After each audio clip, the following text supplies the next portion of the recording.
الشيطان الرجيم بسم الله الرحمن الرحیم اقیموا الصلاۃ وآتوا الزکاۃ. محترم بزرگوں اور دینی بھائیوں، السلام علیکم ورحمۃ اللہ وبرکاتہ. پہلے زمانے کے مسلمان جو بھی کام کرتے تھے ان میں دین اسلام کی پوری جھلک نظر آتی تھی، اور ان کے عمل کو دیکھ کر غیر مسلم بھائی اسلام میں داخل ہو جاتے تھے. وہ ہر موقع پر اللہ کے حکموں میں عمل کرتے تھے، اور اللہ کے حکموں میں کامیابی ہے، حفاظت و سکون ہے، اس بات کو ان کا پکا یقین تھا. آج کے زمانے میں اللہ کے بہت سے بندے ایسے ہیں جو اپنے بزرگوں ہی کی طرف عمل کر رہے ہیں. ابھی آج ہی میں دیوبندی میں ایک مسلمان طالب حضرت ہے، لوگ تھے اور کپڑوں کی بنائی کا کام کرواتے تھے. ایک دن کارخانے میں کام کرنے والے آدمیوں نے اپنے خبر دی کہ شہر میں زبردست آگ لگ گئی ہے. وہ آگ ہمارے کارخانے کے بالکل قریب آ گئی ہے اور خطرہ ہے کہ چند منٹوں میں وہ آگ کارخانے کو بھی جلا کر راکھ کر دے گی. شیر صاحب اطمینان سے بیٹھے رہے اور کہا کہ نہ کرو، آگ انشاءاللہ ہمارے کارخانے کو نہیں چھوئے گی. کام کرنے والے اپنے طرف سے پوری حفاظت کا بندوبست کرتے رہے، لیکن آگ کے بڑھتی جا رہی تھی. کچھ دیر کے بعد ملازمین نے اگر خبر دی کہ وقت ہے کارخانے میں موجود کپڑوں اور دیگر سامانوں پر آگ کا کوئی اثر نہیں ہوا، جبکہ اس کے آس پاس کے مکانات اور کارخانے پوری طرح سے جل گئے.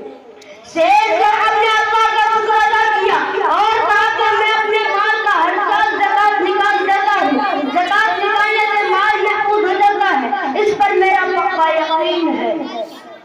اس لیے آپ ہمارے کارخانے کو چلا نہ سکتے. اس قسم کے بہت سے واقعات اکثر سننے میں آتا ہے کہ اللہ کے جتنے بھی حکم ہے وہ سب ہمارے بھلائی کے لیے ہے.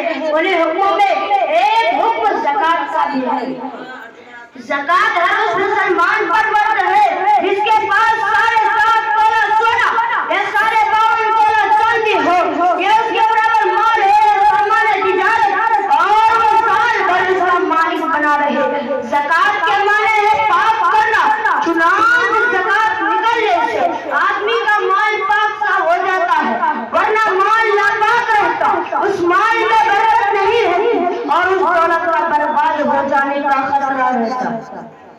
جو لوگ زکات نہیں نکالتے جب تک اس پر زکات واجب ہو، بہت کم مالدار مسلمان ایسے ہیں جو صحیح زکات حساب پر کر نکال دیتے ہیں. بس یہی اندازہ سے تھوڑی بہت رقم نکال کر مانگنے والوں کو معلوم دے گا.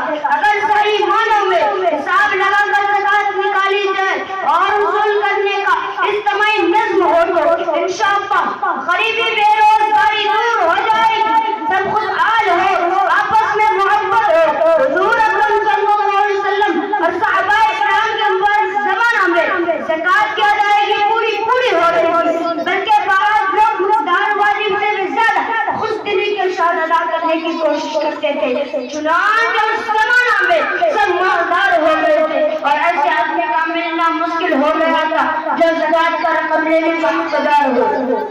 کاش کے وہ دن پھر آئے. اللہ تعالی ہم کو زکات نکالنے اور تقسیم کرنے کی توفیق عطا فرمائے. آمین و ما علینا الا البلاغ.